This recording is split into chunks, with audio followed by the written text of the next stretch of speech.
السلام علیکم ورحمۃ اللہ وبرکاتہ۔ اسلام میں اگرچہ بلی حلال نہیں ہے لیکن اس کو پاکیزہ اور طاہر حیوانات میں شمار کیا جاتا ہے۔ سیدنا حضرت عمر رضی اللہ عنہ سے روایت ہے کہ حضور پاک صلی اللہ علیہ وسلم نے فرمایا، ایک عورت کو بلی کی وجہ سے عذاب ہوا۔ اس نے بلی کو قید کر کے رکھا یہاں تک کہ وہ مر گئی، پھر اس بلی کی وجہ سے وہ جہنم میں گئی۔ جب اس نے بلی کو قید میں رکھا، نہ کھانے کو دیا، نہ پانی دیا اور نہ ہی اسے آزاد کیا تاکہ وہ خود کیڑے مکوڑے کھا کر گزارا کر لیتی، یہاں تک کہ اس نے بلی کو تڑپا کے مارا تھا، اسی لیے وہ جہنم میں گئی۔ صحیح بخاری۔ آج کی ویڈیو میں آپ کو بتاؤں گی کہ بلی جس گھر میں بچے پیدا کرتی ہے اس گھر میں کیا ہوتا ہے۔ اس کے علاوہ کچھ دلچسپ فوائد بھی بتاؤں گی۔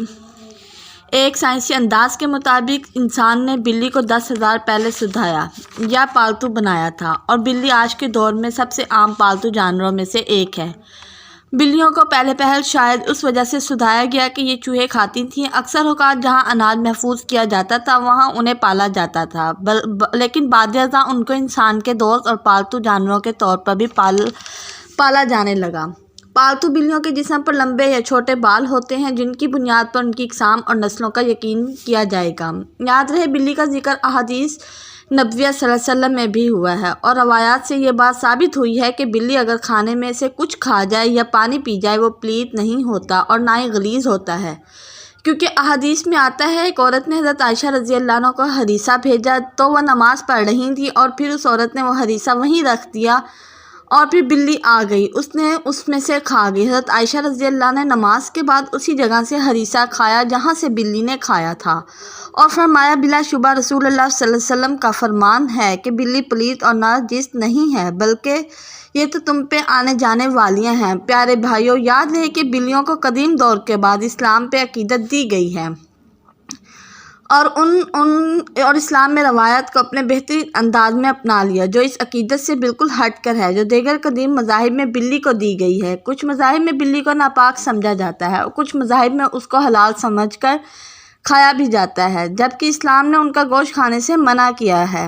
اور دوسری طرف ان سے پیار، محبت اور حسن سلوک کی تلقین کی گئی ہے۔ جیسے ایک صحابی کی کنیت ابو ہریرہ رضی اللہ عنہ یعنی بلیوں والا پڑ گئی تھی۔ حضرت ابو ہریرہ رضی اللہ عنہ کے نام کے بارے میں مورخین میں اختلاف ہے۔ اس نے لکھا کہ آپ رضی اللہ عنہ کا نام اسلام لانے سے قبل عبدالشمس تھا اور اسلام لانے کے بعد عبدالرحمن رکھا گیا۔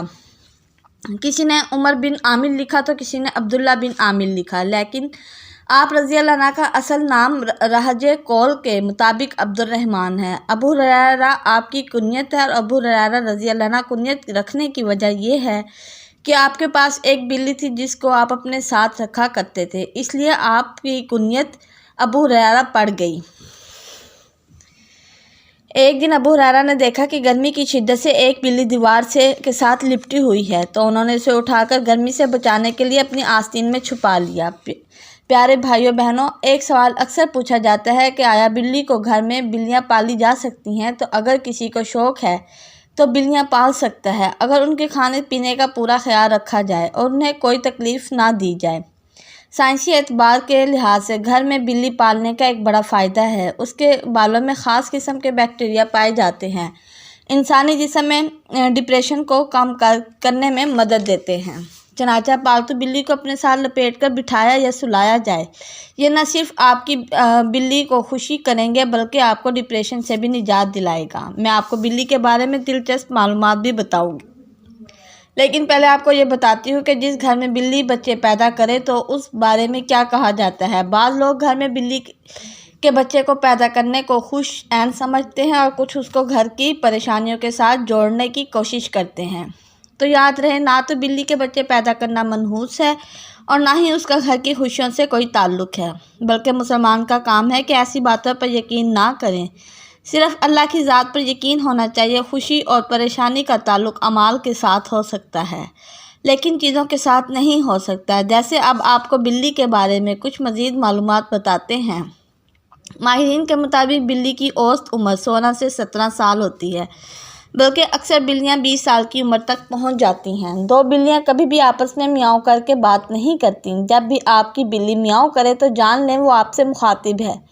اس کے علاوہ بلیوں کی مونچھوں کے بارے میں ایک عام تاثر پایا جاتا ہے کہ ان مونچھوں کے ذریعے بلی اپنا توازن قرار رکھتی ہے، بالکل اسی طرح جیسے اکثر سینگوں والے جانوروں کے سینگوں کے بارے میں یہی تاثر پایا جاتا ہے۔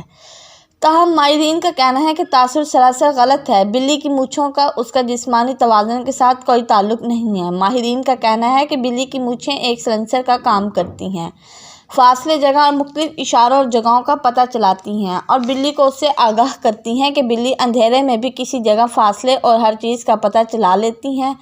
رپورٹ کے مطابق بلی کی مونچھیں تنگ جب ہوں، یعنی چوہوں کے بل، سوراخ وغیرہ کا بھی پتہ چلا لیتی ہیں۔ بلی اندھیرے میں بھی کسی بل کا پتہ چلا لیتی ہے کہ وہ کتنا چوڑا ہے۔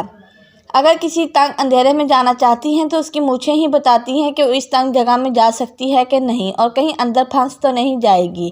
ماہرین کے مطابق بلی کی مونچھوں کی مختلف حالتیں بتاتی ہیں۔ اگر بلی کی مونچھیں نیچے کی طرف ہوں تو اس کا مطلب ہے بلی پرسکون حالت میں آرام کر رہی ہے۔ اگر بلی کی مونچھیں دونوں طرف سے بنی ہوئی ہوں تو اس کا مطلب ہے کہ بلی غصے میں ہے یا کسی چیز سے ڈری ہوئی ہے۔ اگر بلی کی مونچھیں آگے کی طرف بنی ہوئی ہوں تو اس کا مطلب ہے بلی کے تجسس میں مبتلا ہے، وہ کسی چیز کے شکار میں ہے یا کھیلنے کے موڈ میں ہے۔